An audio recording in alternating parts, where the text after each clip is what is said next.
Assalamu alaikum, dear students. As you know that we are going to have a debate today, and the topic for the today's debate is marks are not the true measure of the student's intelligence. For the debate, we have two groups, and group A and group B, and we have some rules for the debate which you have to follow very strictly. No side talking should be there, no interference. So each participant will be given the chance to speak, and they are supposed to complete their arguments on their assigned or stipulated time. And we have two groups for the debate. Group A, and leader for the group A is Sophia Tariq, and leader for the group B is Imani Shafi. And the topic which we have selected today for the debate, that is very trending topic. Marks are not the true measure of students' intelligence.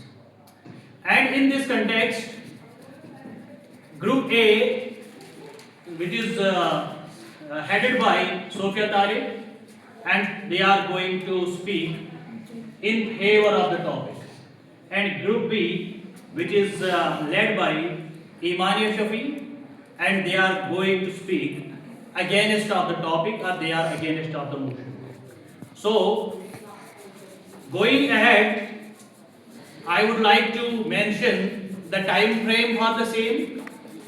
As we have different speakers and different sessions are there in the debate, and first session is for the argument session, and for the arguments we have three speakers from each side, and each speaker or first speakers will have 1 and 30 minutes, 1.30 minutes seconds, and second speaker she will have just 1 minute to speak.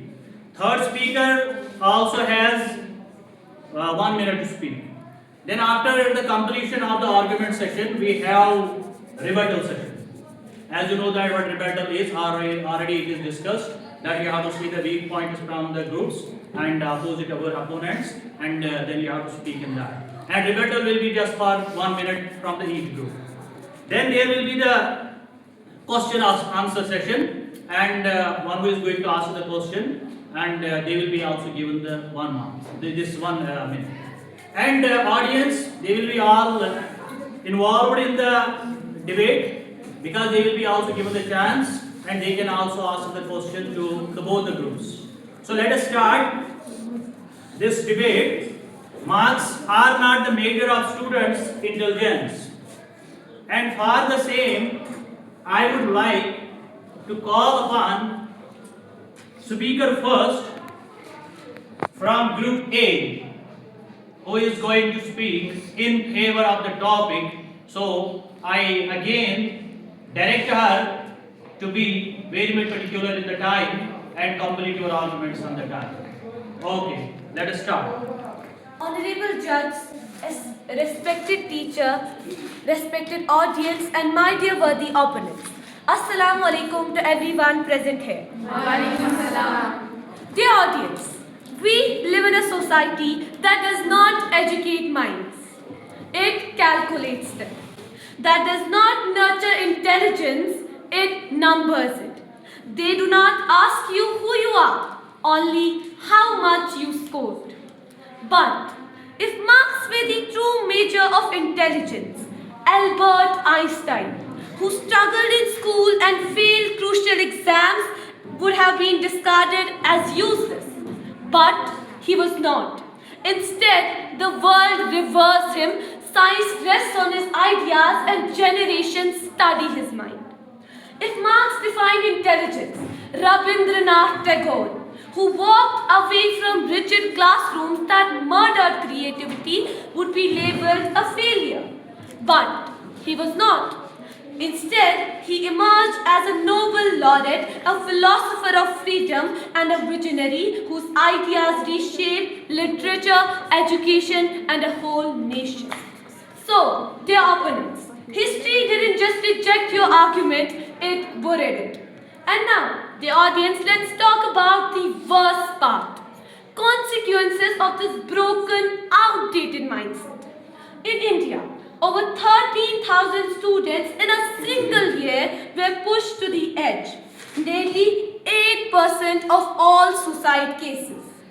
Not because they were weak, not because they were not intelligent, but because unfortunately they were cornered by comparison, crushed by expectations, and condemned by percentages. And they were not defeated by exams, they were defeated by a mindset. A mindset that shames failure, a mindset that worships marks, and a mindset, unfortunately, the opposition is proudly protecting today. For me, defending this system is like using a ruler to measure imagination.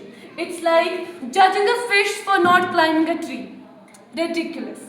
But today, our team firmly believes that marks measure memory, not intelligence. Marks reward growth, not reason. Marks create fear, not future.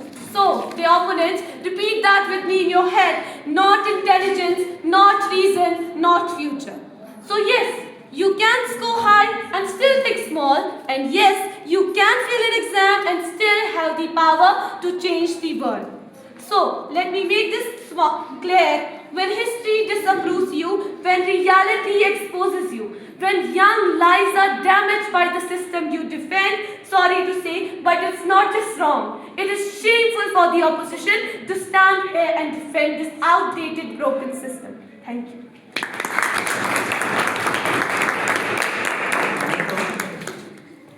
Okay, thank you, Sophia, for your insightful arguments. Now, let me call upon speaker first from Team B, who is speaking against of the topic. Okay. So I will call upon Imania Shafi and she will put her arguments forward. Assalamu alaikum to one and all present here. I stand here to firmly support the motion that marks are a true measure of a student's intelligence. Intelligence in the context of education means the ability to understand ideas, use knowledge, think clearly, solve problems, and express thoughts properly. These are real skills, and exams are made to test exactly these skills.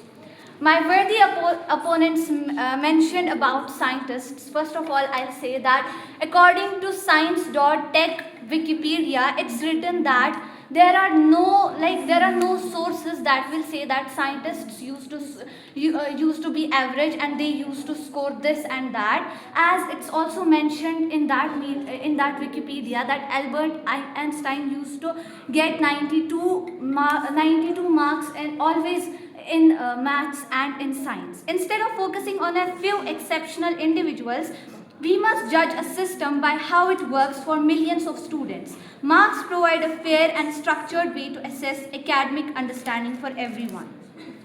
Also about pressure, as you talked about the society, suicides and all, I would like to ask you a question. Does a thermometer create fever or does it only show temperature? Of course, a thermometer only shows temperature. Marks only show performance. Society creates pressure. You are talking about society creates pressure just because of marks. Society judges you just because of marks. It's not like that. If marks are removed, will society stop creating pressure? Society will still use labels like talented. This person is talented. This person is getting more income. If a person is doing maths faster, the society will say that he or she is a good student. And if a person is doing maths is in a slow speed, society will say that he or she is a bad student. Also about a major is considered true if it accurately measures what it's designed to measure. Not everything in the universe. A scale is a true measure of weight, not height. A clock is a true measure of time, not intelligence. And marks are a true measure of academic intelligence. So I would firmly support this motion.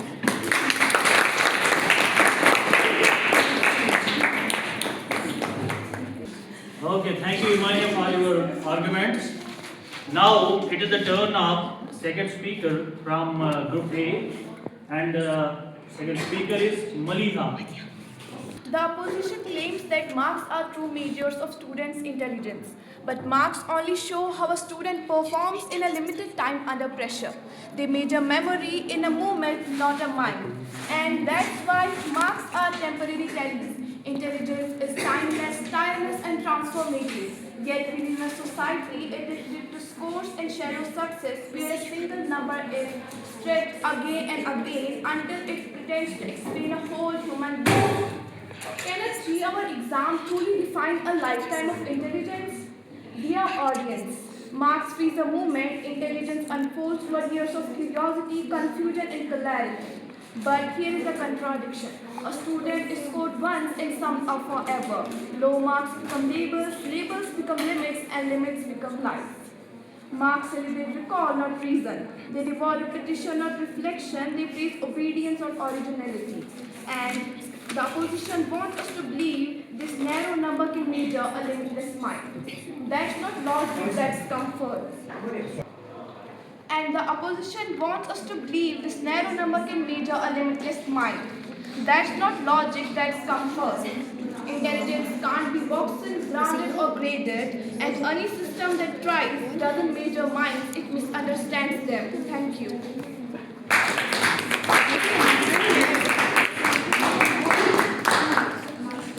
Thank you, Malia, for your arguments. Now it is the turn of second speaker from Group B, and the name of the speaker is Ifrat Ali. You have 1 minute, please. As Maliha said that marks are limited. Yes, marks are limited, but limited does not mean untrue or wrong. Every measurement is limited. A ruler cannot measure weight, but it still measures length correctly.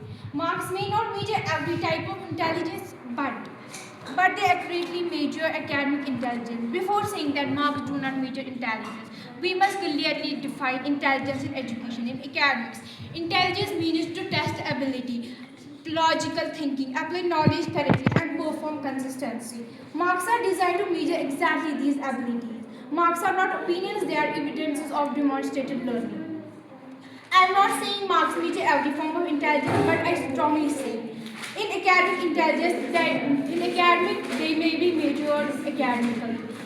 And marks are the most fair, objective, and practical way to do so.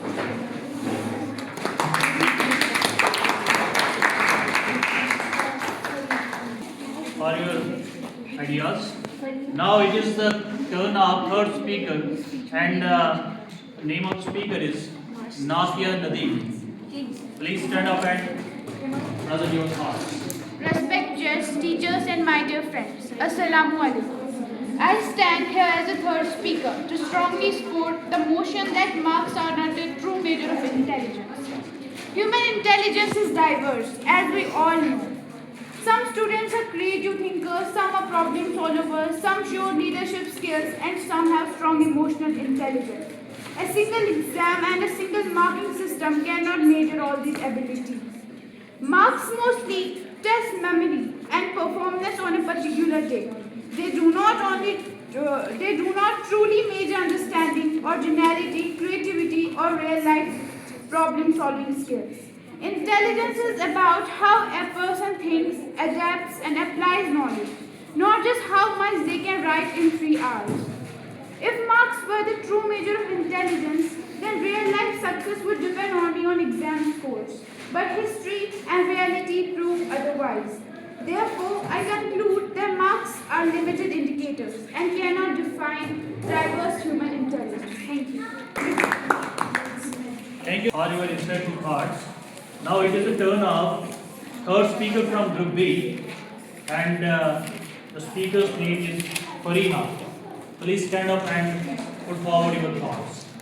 Respected judges, honorable teachers, dear audience, and my worthy opponents, good afternoon to everyone. I rise today firmly in support of motion that marks are true measures of students' intelligence.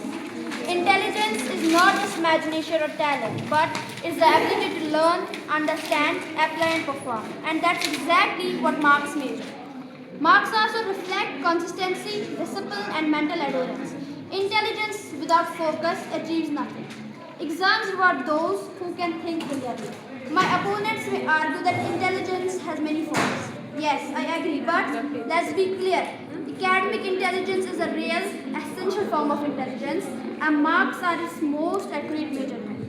In fields like science, mathematics, medicine, and engineering, marks decide competence. Would we trust a doctor or engineer who failed their exams? Certainly not. Therefore, marks are not meaningless numbers. They are earned indicators of understanding, effort, and intellectual ability.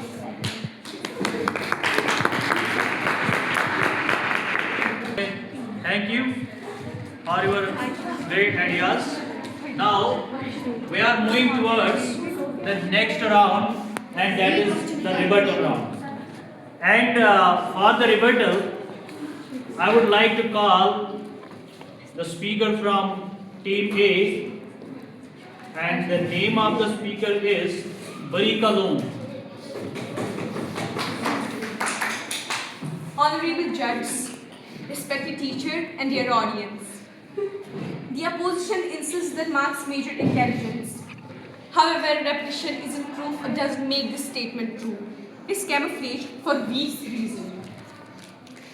Marks are simple to calculate, but dear audience and oppositions, but intelligence is so complex to understand.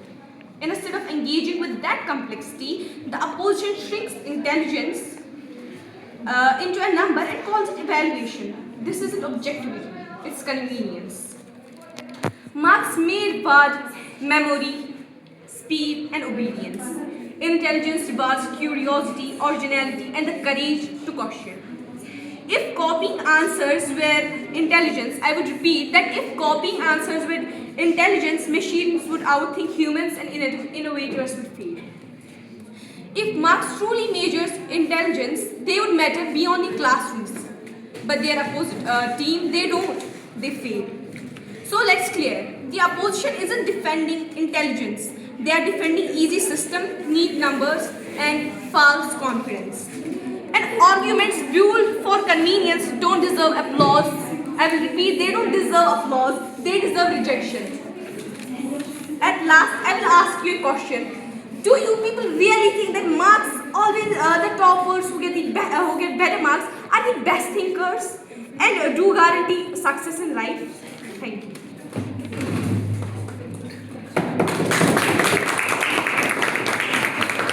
The second rebuttal from opponent team is going to be given by Aisha. So I direct her to please stand up and give it. First of all, you are talking about cheating. Cheating is a misuse of the system, not a failure of the system. Just because something can be misused does not mean it's a meaningless. Marks may not measure every type of intelligence, but they accurately measure academic intelligence. Can you name even one assessment that measures all forms of intelligence? Assessment to mission accepted international websites, a survey of 185 colleagues found that 92% gave significant weight to grades in important courses. This shows academics marks remain a top factor in admission globally. A major meta-analysis across 240 plus samples found a positive correlation between intelligence scores and marks. Research shows a strong link about 50% to 70% between intelligence tests and academic marks. Driving, cheating के बाद में. Yes, marks are limited, but limited doesn't mean wrong or untrue. Every measurement is limited. A ruler can't measure weight, but it still measures length. Correct. Thank you. We are going to start the third round of the debate, and that is question answer session. And on that, we have three speakers who are going to ask the questions. And from team A, it is the turn of Shah Sharmin. Two students. One memorizes and scores 95%. Another understands concepts deeply but scores 70%. Who is more intelligent and why? two students. One memorizes and scores 95%. Another understands concepts deeply but scores 70%. Who is more intelligent and why? First of all, if a person will understand a topic, he will never ever score less marks than the person who just memorized. Marks is not just about memorization. If marks only tested memory, then subjects like maths, physics, chemistry and economics would not need reasoning, logic or problem solving. But they clearly do. You can't solve a math problem by memorizing alone. You must understand. So marks is not about just memory. You can follow when you ask this question. So Imania said in the answer of this question that if a person is fully focused, he is intelligent, he understands concept, he can never score 70%. I feel that is completely wrong, because in this world they exist. We all are humans here, and it's our nature that in times of pressure, in times when imagine there are 3 hours and there are 3 years of preparation. Imagine the pressure of the person who is writing his future on those exam sheets. Imagine how anxious he is. And then if people give UPSC attempts, we qualify the exam in second attempt and not in the first attempt. But does that mean that we are not intelligent? That means there are several factors that affect when we are writing something. Like for example, if I am good at physics, I understood a particular chapter, but my writing speed is low, I am under pressure, there are a lot of expectations of the society with me, and there's a constant thought in my mind that if I committed a mistake, if I couldn't score well, the so-called mindset you are defending today, this so-called mindset will call me that you are not intelligent and will ignore the 3 years I spent in preparation. So, saying that one who understands concepts easily, one who has understood the concept completely cannot score 70% is for me totally wrong.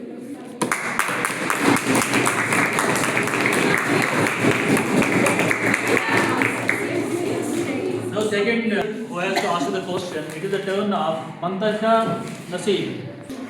Do marks reflect creativity and talent? Louder, be audible. Do marks reflect creativity and talent?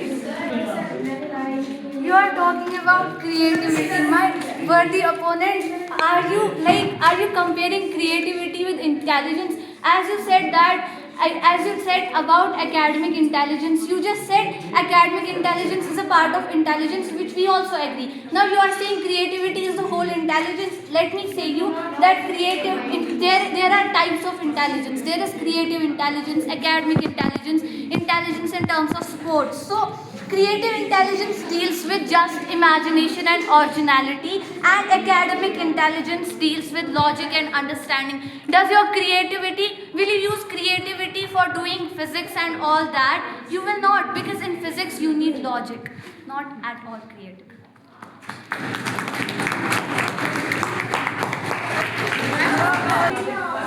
Now third speaker who has to ask the question to the opposite team. It is the turn of Tavia Jan. Okay, let us start. Ask the question fast. Is memorization intelligence or just memory? Is memorization intelligence or just memory? And where are creativity and problem solving shown on a mark sheet? My worthy opponent, you are talking about memorization. Have you ever heard the name Bloom's taxonomy?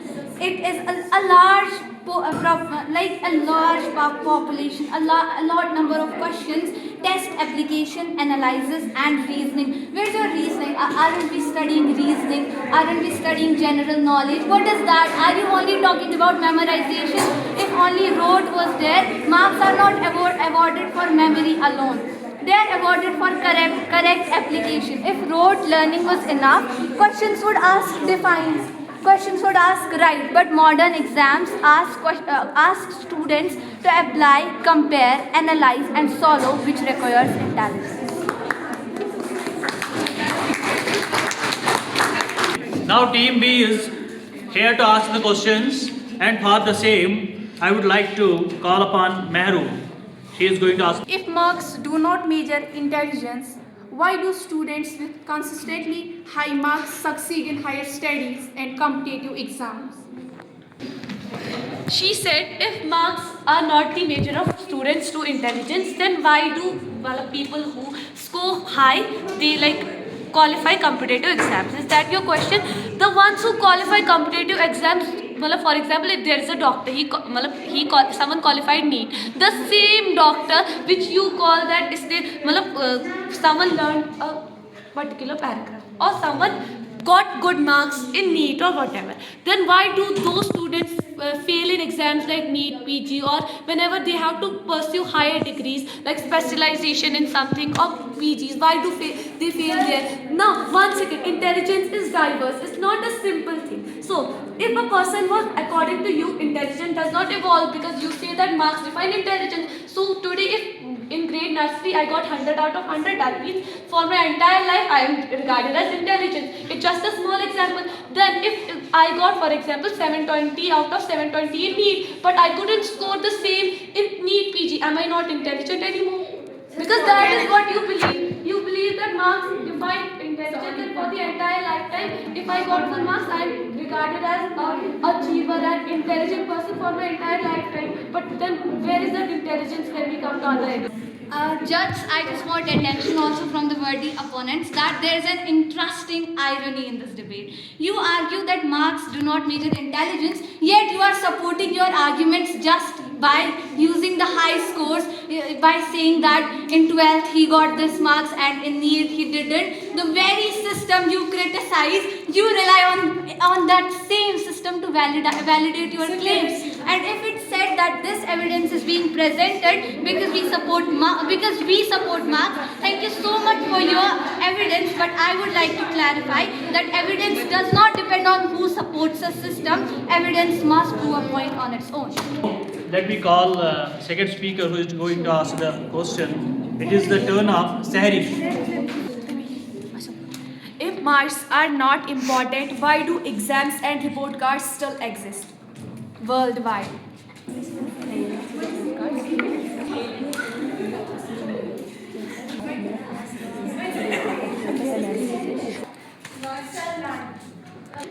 So she said that if marks are not the true measure of intelligence, why mark sheets still exist? It's because there are still in this world, unfortunately, people like you who think that a single sheet of paper can defend this intelligence.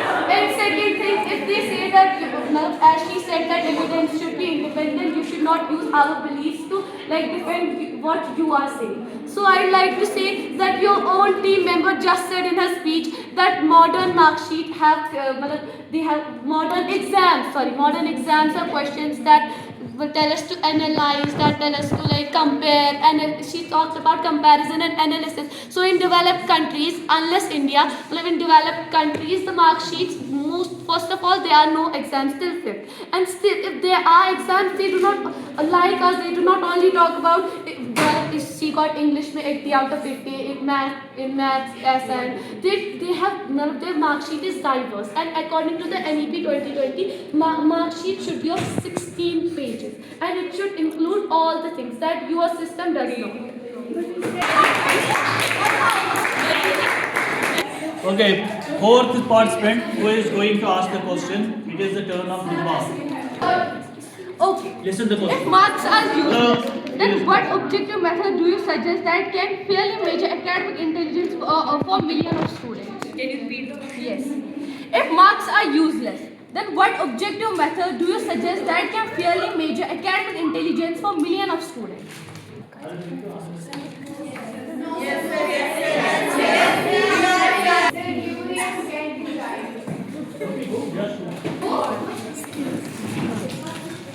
Sir, the opponent asked a very good question. She asked about the alternatives of judging a student by marks. There are different alternatives. For example, I will take the example of a subject. We will take the example of physics. So, if there's physics, in physics I read, for example, gravity.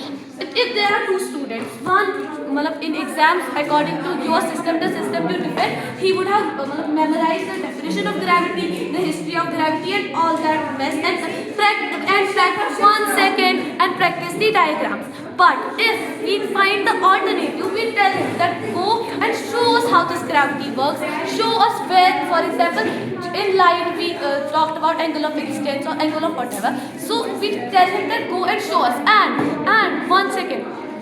And second, if he is not able to, we do not write that in practical exams he got 15 out of 20 because 5 marks cut for not, for example, 5 marks cut for not recognizing. Our question is, how would you Please let me speak.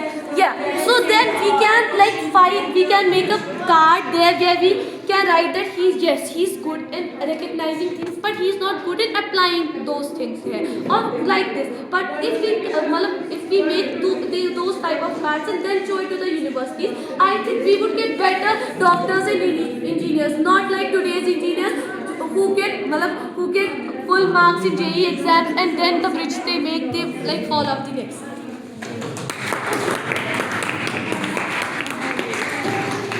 Okay. Before ask the audience if they would like to ask the question to both the teams. Question and let her give the chance. My question is to both the teams. Can intelligence be measured accurately by any single method? No. Your team is defending that marks are the true measure of We intelligence. said So, it's not we will have this fair. idea is what we are in favor of. We said it that No, but we defended it. We said that one single we talked about creativity. We said that creative intelligence can't define whole of that intelligence. So she, being the leader of the opposite group, is herself admitting that marks cannot measure every type of intelligence. No. That is what we are saying. Thank you so much.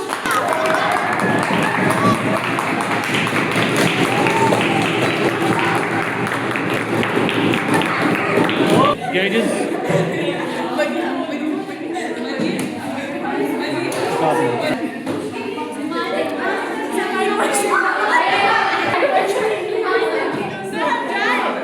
The final decision after that you can do WhatsApp and all.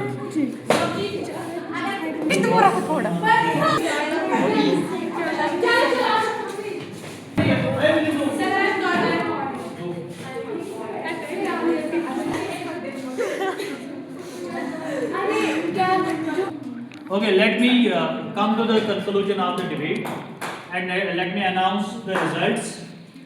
And as you know that we have kept 4 parameters to give the marks to you, and there we have kept one is that presentation, second was the content, third was confidence, and fourth was body language. So these are the body gestures. These were the 4 parameters in which you people have been analyzed. And if you see group A, which was headed by Sophia, speaking in favor of the topic. In presentation, they got 21.5 marks out of 30. Content, they got 21 marks. Confidence, they got 23 marks, 23.5 rather. And in body gestures, they got 15 marks. Later I will tell you the aggregate of the marks. You just wait for that. And group B, you got in presentation 14.5. In content, you got 15.5. In confidence, you got 14. And in body gestures, you got 7 marks. And in all, there we have another sessions as well. That was of the question answer session and that rebuttal session. And you have been given the marks for that as well. And in all, total marks, group A, group B got 52 marks out of 80, group B. And group A got 61 marks out of 80.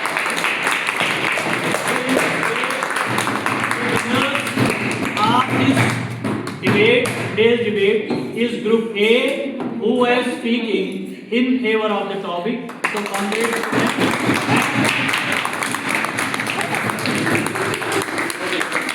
And of the debate, that is group B, and they also played very well. So both teams played and they have performed very well in the debate. So this is just the learning stage for we people, and we should learn out of these things. It should not be here the winning and losing of the things. Rather, our focus should be just in the participation. And to take part in these activities, that's a big thing. Because being a participant is better than not to be there. So better is to participate and always be the active participant in these things. So I am very much thankful to you for your cooperation and for your participation in the debate. And I hope in future you all will participate in such activities. Thank you.